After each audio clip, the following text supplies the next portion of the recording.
Qindeessaa muuziqaa cimaa Oromiyaan dhalchite ashamaa harka fuunee jirra jirtu.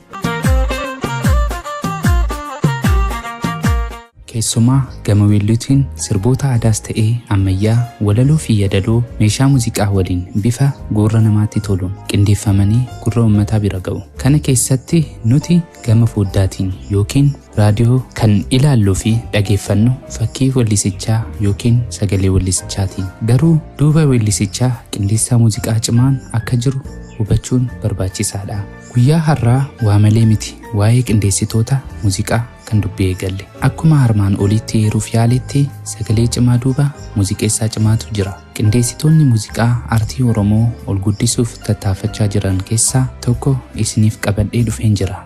Waliin turaan affeerraa keenya. Chaanaalii keenyaaf warree haaraa taatan chaanaalii keenya subscribe gochuun maatii keenya akka taatu. Yeroo ammaa kana artistii fi qindeessaa muuziqaati. Naannoowwan Wallaggaatti dhalate gara meeshaa muuziqaa kan dhufe kiiboordistii mana amantaa ta'uudhaan tokko jedhee hojii eegale. Tokko lama jedhees hanqina aartii Oromoo irra jiru hubatee dandeettii qabuun fuulduratti ceesisuuf aartii Oromoo guddisuuf fedhii horatee hojii guddaa hojjechuuf Finfinnee gale. Maqaa ilma isaatiin istuudiyoo Qabsoo jedhu hundeessee hojii aartii Oromoo tokko jedhee eegale. Hanga ammaatti qindeessaa cimaan kun eenyuun jettanii sammuu keessan gaafachuu keessan hin oolu. Weellisaa fi qindeessaa muuziqaa Dinqeessaa Dabalaati. Yeroo ammaa kana artistoota 300 oliif muuziqaa qindeesseera. Kana keessaa sirboota gurra uummataa keessaa hafanii fi qabsoo uummanni Oromoo gochaa ture keessaa sirboota uummata kakaasan kan akka weellistoota Caalaa Bultumee,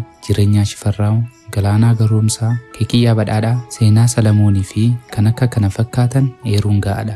Warreen dhiyeenyatti aartiitti makamanii weelluu isaaniitiin jaalatamummaa guddaa horatan keessaa kan akka Yoosan Geetaahuun, Andu'aalam Gosaa, Magartuu Warqinaa, Daangaa Echi Qananii eeruun ni ga'a. Qindeessaa muuziqaa kun dhiyeenyatti immoo sirba bareedaa tokko mata dureensaa Roobashii jedhu hojjetee gara weellisummaattis dhufee jira.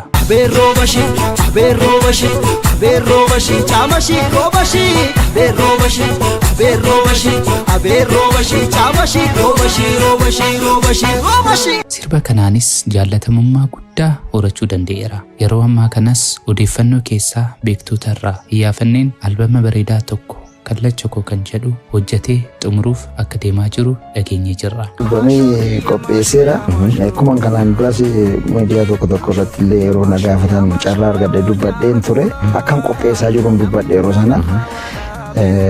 Carraatee rabbiin galatamummaa qaqqabsiiseera waan jiru almost waan xiqqoo tokkotu naafee albamaa haaraa qopheesseetan jira. Dargaggeessi kun keessumaa hojiiwwan aadaa irratti dandeettii qindeessummaa isaa sirriitti mirkaneessifatee jira. Egaa nutis Dinqeessaa Dabalaa irraa gara fuulduraatti hojiiwwan ciccimoo fi aartii Oromoo gara fuulduratti ceesisuu danda'a jennee abdii irra kaawwannee jirra. Albama bareedaas hojjetee gama weellituunis deebi'ee akka dhufu homaa shakkii hin qabnu. Qophii keenya har'aa waa'ee seenaa artistii fi qindeessaa muuziqaa Dinqeessaa Dabalaa irratti xiyyeeffannee isiniif qabannee dhiyaanne kanumaan xumurree.